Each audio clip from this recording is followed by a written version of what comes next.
Greetings everyone, welcome to Throttle Alpha. Today we decided to come over to the Speeder showroom to feature a new motorcycle that they brought in. It's called the Speeder Big Monster and it features a 165cc engine. Well, I will get to everything that I can come up with in this first impression, but I will try to showcase as much as I can without test riding it today. So let's start.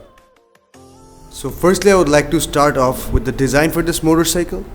It has a basic structure of the general street fighters that we see every day, but with additions to it, like you have a day making LED, you have a very nice speedometer, tachometer, and you also have a framing to the front of the motorcycle. So coming to the headlight of this motorcycle, you have a projection unit in the front that doesn't work unless you start the engine.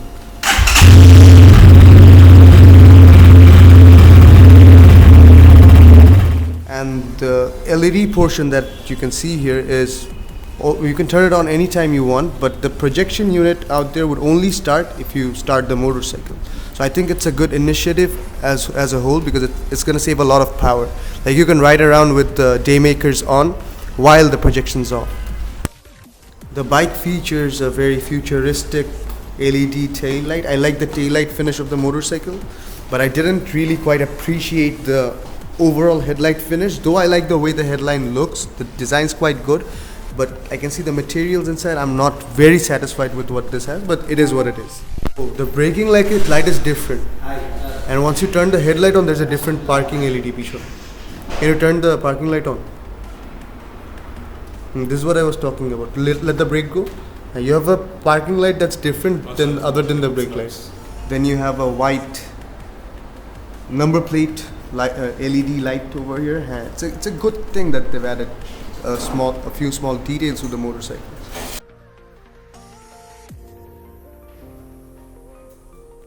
Observing the brakes for this motorcycle, I couldn't test ride this unit yet, and since this is a first impression, I can't really comment on the braking or the engine performance for this motorcycle. But the disc is about 260 to 280 millimeters, I guess, and the rear disc would be about 220 millimeters. The bike features dual discs and features CBS2, i.e. 60/40 braking ratio.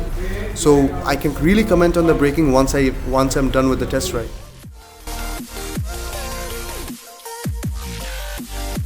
And what you see here is the Speeder Countryman. They have a block 2 for it too, but I can see that both of the bikes, the Monster and the Countryman, features the same engine. But I see two disc setups in the Countryman, while I see this has a single disc setup. But the CBS, I think it would be an addition to the braking that this bike can offer, because it has CBS and that doesn't have CBS. It has a dual disc front setup, while one rear disc setup, but this has single disc setup. And the bike features a 130 rear tire and a 110 front tire. I'll give close angle shots for both of the tires after this sequence.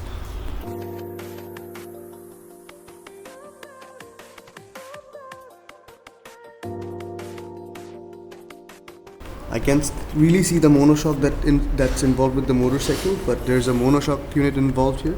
And I can really come up with the feedback once I'm done with the test riding for this motorcycle. And I don't really know what the extension of the frame does to this part. I think this distributes weight to the front, but I don't really know what the purpose as a whole would be. I cannot call it an engine guard because it does not extend to the ground of the engine, but I think what this does is it distributes weight to the overall front paneling. So I think the front size would have a very good overall balance. I am jumping to the cockpit of the motorcycle, and right now I'm sitting on it. I think the tank is extending too much to the seat position.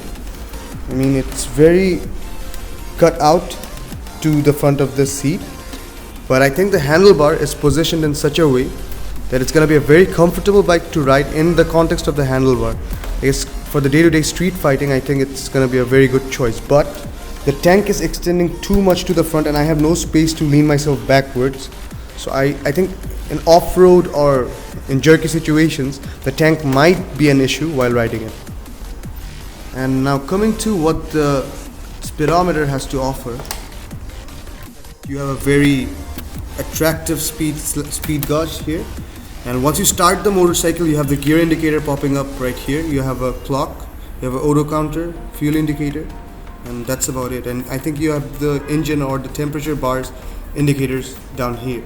So let's start the bike. Once you pop the gear shows up. And you have an emergency blinker right here, and once you press it, you have the emergency blinkers popping up right here. In the cockpit area, once you start riding the motorcycle, you get a turning radius that I can showcase right here. But I can't really portray everything out until a complete test ride. So for the first impressions, I hope you can understand the turning radius for this motorcycle.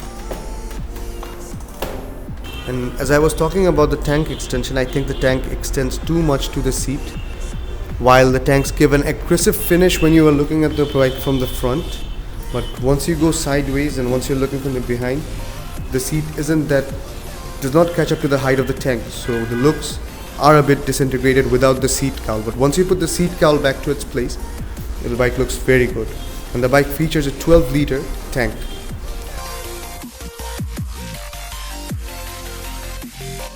I don't know where to put the height of this motorcycle at. I mean, the height of this motorcycle or the size of this motorcycle can be a con for a few people. For people with a height of 5.5 to 5.7 inches, I think they would look very ideal with this motorcycle. But my brother here, who's about 6 feet in height, the bike looks enormously small, and it doesn't look right. Nothing looks right when someone very tall is sitting on this motorcycle. And once you put the seat cowl back to its position, the bike looks very good. But once the seat cowl is not there and this seat is extending, I think the overall looks of the motorcycle does disintegrate out of the whole balance.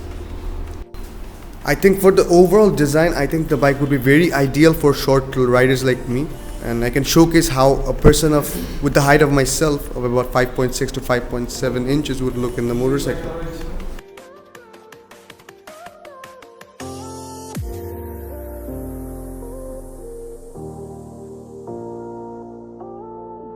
This is how the bike looks without the seat cowl, and this is how the motorcycle looks with the cowl involved in it.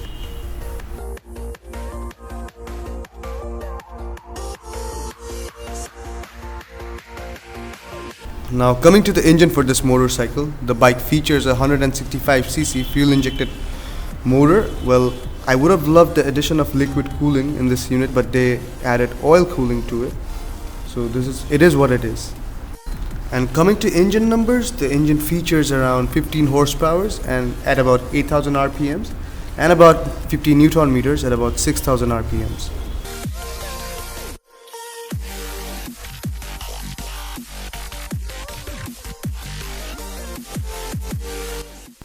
And the other bike that is involved in the Speeder outlet here is the Speeder Countryman.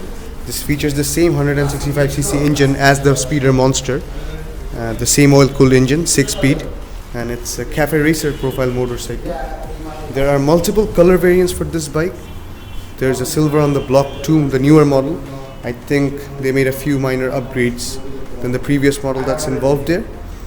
It features a 165cc engine 2, a 3-part or part divided handlebar. It has a old school speed gauge.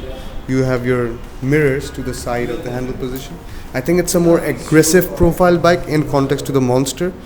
I would say the Monster is an ideal street fighter, while the Countryman's an ideal cafe racer.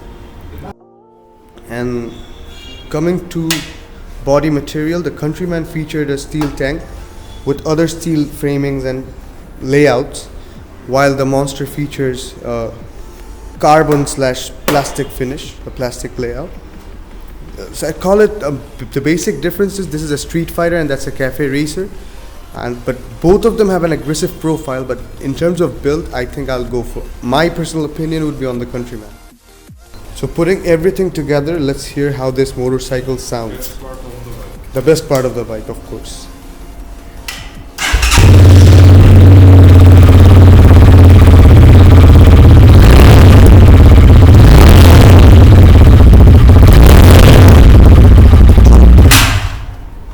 So for now, this would be about everything that I could come up with this motorcycle here.